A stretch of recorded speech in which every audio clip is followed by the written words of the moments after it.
दोस्तों, केंद्र एकेडमी में आपका स्वागत है।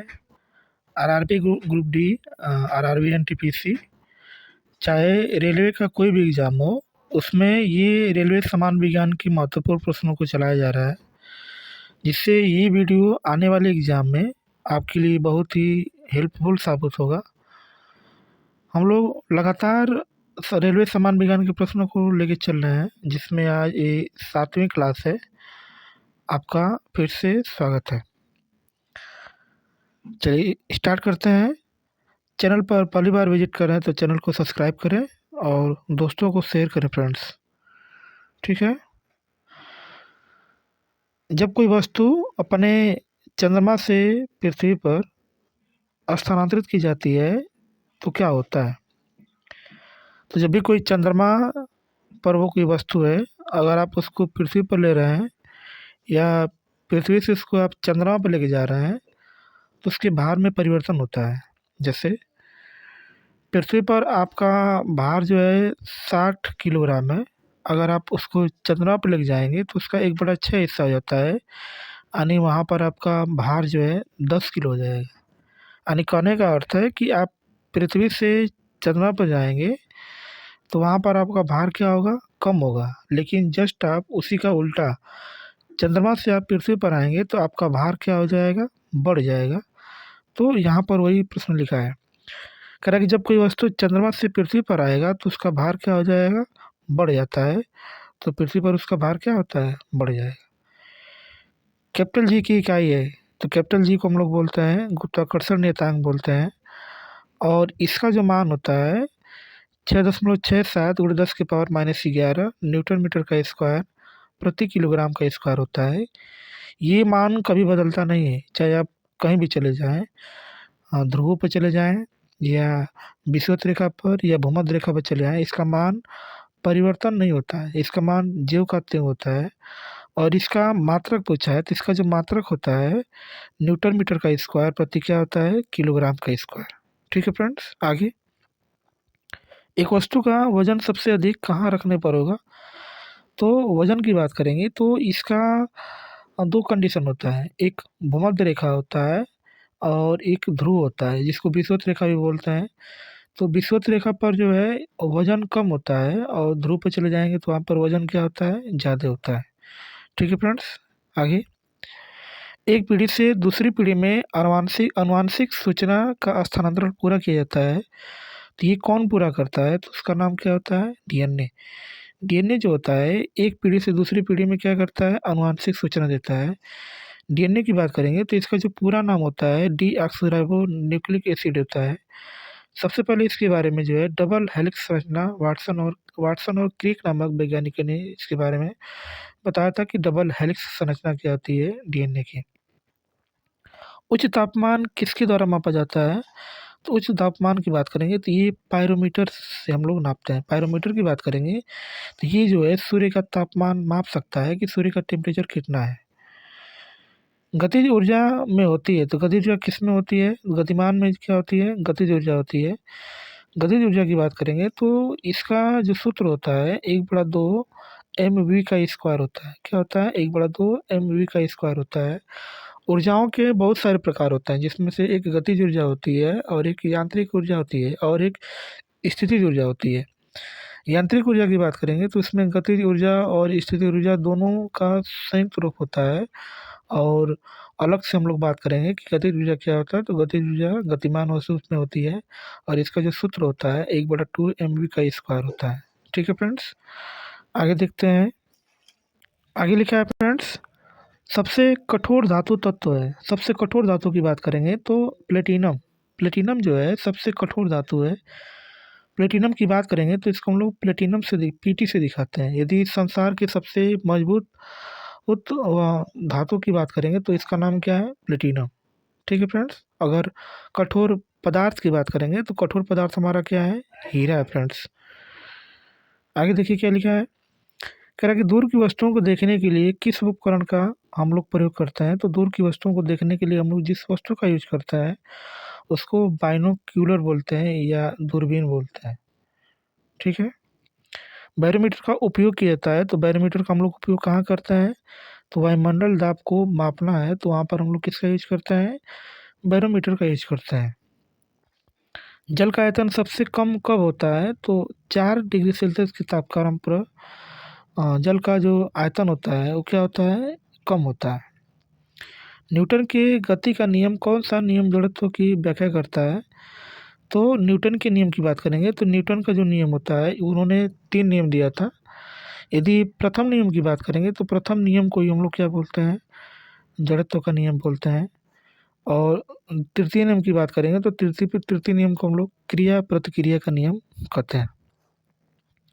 अल्फांसो है, तो अल्फांसो क्या होता है? तो ये आम का एक प्रकार होता है। आम के एक प्रकार को ही हम लोग क्या बोलते हैं? अल्फांसो बोलते हैं। ठीक है फ्रेंड्स, आगे आगे लिखा है फ्रेंड्स, गति के नियमों की खोज की। तो गति के नियम की खोज किसने किया था? तो अभी हमने बात किया था कि गति के नियम की खोज किसने किया है? न्यूटन ने किया है। सबसे हल्की धातु कौन सी है? सबसे हल्की धातु का नाम क्या है? तो उसको हम लोग बोलते हैं लिथियम बोलते हैं। क्या बोलते हैं? लिथियम। सबसे हल्की धातु कौन है? लिथियम है। पौधों का कौन सा अवयव श्वसन का कार्य करता है? तो उसको हम लोग क्या बोलते हैं? पत्ती। पौधे की जो पत्ती होती है वो क्या करती है? प्रसवन श्वसन का काम करती है। छोटे बच्चों में ऐंठन मरोड़ होने के कारण कोई किस विटामिन की कमी होती है? तो उसको हम लोग विटामिन बोलते हैं विटामिन B6। विटामिन B6 के कारण जो है छोटे बच्चों में जो है ऐंठन होता है और मरोड़ होता है। पोर्टलैंड सीमेंट के प्रमुख संगठनों में शामिल क्या क्या होता है? तो पोर्टलैंड सीमेंट की बात करें तो उसमें लाइम होता है, सिलिका होता है और एल्यूमिना होता है। इन तीनों का पोर्टलैंड सीमेंट में मिश्रण होता है। इंसुलिन स्रावित होता है, तो इंसुलिन कहाँ से स्रावित होता है? तो उसको हम लोग बोलते हैं पैनक्रियाज। पैनक्रियाज को हम लोग अग्न्याशय के नाम से जानते हैं और यहीं से जो है इंसुलिन का स्रावण होता है। ठीक है फ्रेंड्स, आगे लिखा है फ्रेंड्स, सबसे पहले प्रयोगशाला में बनाया गया कार्बनिक यौगिक था। तो सबसे पहले हम लोग प्रयोगशाला में क्या बनाए थे? तो उसका नाम क्या है? यूरिया। यूरिया के सूत्र की बात करेंगे तो उसका सूत्र जो होता है NH2CONH2 होता है। सबसे पहले यूरिया का निर्माण करने वाले कौन थे? तो इसका नाम जो है फ्रेडरिक वॉलर के द्वारा जो है यूरिया का निर्माण किया गया था। यदि यूरिया की बात करेंगे तो यूरिया में जो है 40% क्या होता है? नाइट्रोजन की मात्रा होती है। ग्रह सूर्य के चारों ओर घूमते हैं, इसका क्या कारण हो सकता है? तो गुरुत्वाकर्षण बल के कारण जो है क्या होता है? ग्रह जो है सूर्य के चारों ओर घूमते हैं। जैसे आप किसी वस्तु को धरती से ऊपर क्यों फेरते हैं तो वो नीचे आती है, ये किसके कारण संभव है? तो गुरुत्वाकर्षण बल के कारण ये संभव है। लेड भंडारित बैटरियों में कौन सा अम्ल प्रयुक्त किया जाता है? तो उसको हम लोग बोलते हैं सल्फ्यूरिक अम्ल बोलते हैं। सल्फ्यूरिक अम्ल के सूत्र की बात करेंगे तो इसका जो सूत्र होता है H2SO4 होता है और हम लोग क्या करते हैं इसमें बैटरियों में इसका उपयोग करते हैं। ठीक है फ्रेंड्स, आगे लिखा है, प्रकाश संश्लेषण के दौरान प्रकाश ऊर्जा रूपांतरित होती है। तो प्रकाश संश्लेषण के दौरान ऊर्जा किस में रूपांतरित होती है? तो रासायनिक ऊर्जा में रूपांतरित होती है। प्रकाश संश्लेषण की बात करेंगे तो पेड़ पौधे इन्हीं की उपस्थिति में अपना भोजन क्या करते हैं? तैयार करते हैं। और पौधे क्या होते हैं? स्वपोषी होते हैं।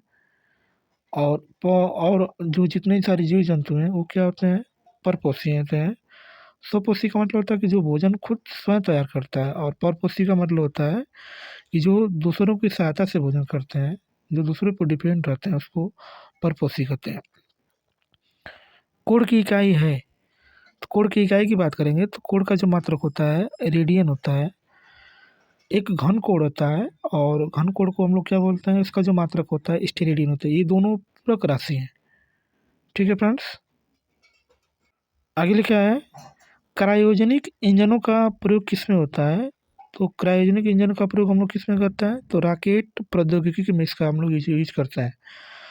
द्रव्य में पृष्ठ तनाव होता है, तो द्रव्य में पृष्ठ तनाव क्या होता है? तो अणुओं के बीच कोएसिक बल के कारण क्या होता है? द्रव्य में पृष्ठ तनाव होता है। तो विभिन्न क्षेत्रों में नोबेल पुरस्कार प्राप्त की थी, तो उनका नाम क्या था? Madam Curie. मैडम क्यूरी ने जो है 2 क्षेत्रों में पुरस्कार उनको मिला है, नोबेल पुरस्कार। दालें किसकी अच्छी स्रोत होती हैं? तो ये जो है प्रोटीन की अच्छी स्रोत होती हैं, प्रोटीन की मात्रा उसमें ज़्यादा पाई जाती है। सबसे ज़्यादा प्रोटीन की बात करेंगे तो सोयाबीन से जो है ज़्यादा प्रोटीन हमको प्राप्त होती है। यकृत द्वारा स्रावित पित्त रस का कहाँ संचित करता है? तो ये कहाँ संचित होता है? तो पित्ताशय में होता है पित्त रस का स्रावित। प्रस्वेदन क्या होता है? तो शरीर के ताप को नियंत्रित रखता है, इसी को हम लोग क्या बोलते हैं? प्रस्वेदन बोलते हैं। वाहनों के पीछे का दृश्य देखने के लिए कैसे दर्पण का प्रयोग करते हैं? तो वहाँ पर जो दर्पण होता है उसको हम लोग उत्तल दर्पण के नाम से जानते हैं। दर्पण की बात करेंगे तो एक अवतल दर्पण होता है और एक उत्तल दर्पण होता है। तो उत्तल दर्पण का हम लोग यूज वाहनों में लगे शीशों को देखते हैं, जिसमें पीछे से आने वाले वाहनों को हम लोग देख सकते हैं। एक अवतल दर्पण होता है, तो अवतल दर्पण का हम लोग यूज कहाँ करते हैं? तो डॉक्टर आँख, कान, नाक, गला की जांच करने में करता है। और दूसरा जो इसका यूज है हजामत बनाने में, दाढ़ी किसी का बार काटना है तो उसमें दर्पण में देखता है। ठीक है फ्रेंड्स, आगे गैसीय अवस्था में पदार्थों को संपीड़ित करना आसान है, क्योंकि इस अवस्था में अणु अपने मध्य दीर्घ अंतराल में रखते हैं। निवे और संतरों में कौन सा अम्ल उपस्थित होता है? तो उसको हम लोग बोलते हैं साइट्रिक अम्ल, जो होता है खट्टे फलों में पाया जाता है। यह विटामिन सी की मात्रा जिसमें अधिक होती है। विटामिन सी की बात करेंगे तो विटामिन सी की कमी से जो है एक स्कर्वी रोग होता है, और इसका जो रासायनिक नाम होता है उसको हम लोग बोलते हैं स्कॉर्बिक अम्ल। ग्लोबल वार्मिंग के लिए मुख्य रूप से किस गैस को उत्तरदायी ठहराया जाता है? तो उसमें कार्बन डाइऑक्साइड जिसकी मात्रा 54% होती है, और मीथेन जिसकी मात्रा कितनी परसेंट होती है? 30% होती है। किसी रेफ्रिजरेटर में फ्रीजर शीर्ष पर रखा जाता है ताकि सावन धाराओं के द्वारा अंदर के पूरे भाग को ठंडा रख सके। इसीलिए हम लोग क्या करते हैं, रेफ्रिजरेटर में फ्रीजर शीर्ष पर रखा जाता है। ठीक है। एक साधारण घड़ी गर्मी में सुस्त हो जाती है, क्योंकि पेंडुलम की जो लंबाई होती है बढ़ जाती है, इसलिए इसका दोलन काल भी क्या होता है? बढ़ जाता है। इसी के कारण गर्मी में क्या होती है? सुस्त हो जाती है। ठीक है। आगे जड़त्व आघूर्ण का मात्रक क्या होता है? तो जड़त्व आघूर्ण की बात करेंगे तो इसको हम लोग आई से दिखाते हैं, और आई बराबर होता है एम आर का स्क्वायर होता है। एम जो होता है ये द्रव्यमान होता है, और आर जो होती है त्रिज्या होती है, इसलिए इसका मात्रक क्या होता है? किलोग्राम मीटर का स्क्वायर होता है। 1 जूल बराबर होता है, तो ये जो है 10 की पावर 7 अर्ग के बराबर होता है। जूल की बात करेंगे तो ये कार्य का मात्रक होता है एमके से एसआई पद्धति में, और सीजीएस पद्धति में इसका जो मात्रक होता है कार्य का उसको हम लोग अर्ग बोलते हैं। सूक्ष्म जीवाणु युक्त पदार्थ का शीतलीकरण एक प्रक्रिया है, जिसका अर्थ क्या होता है? तो ये जीवाणुओं को निष्क्रिय करना इसका काम होता है, शीतलीकरण का। रेशम के कीड़ों का पालना कहलाता है, उसको हम लोग बोलते हैं सेरीकल्चर। सेरीकल्चर के अंतर्गत हम लोग रेशम के कीड़ों का अध्ययन करते हैं। प्लास्टर ऑफ पेरिस का रासायनिक नाम क्या होता है? तो प्लास्टर ऑफ पेरिस का जो रासायनिक नाम होता है उसको हम लोग बोलते हैं कैल्शियम सल्फेट हेमीहाइड्रेट। इसके सूत्र की बात करेंगे तो इसका जो सूत्र होता है CaSO4 × 1/2H2 होता है, जिसको हम लोग बोलते हैं हेमीहाइड्रेट के नाम से इसको जानते हैं। ठीक है फ्रेंड्स, आगे ध्वनि तरंगे होती हैं।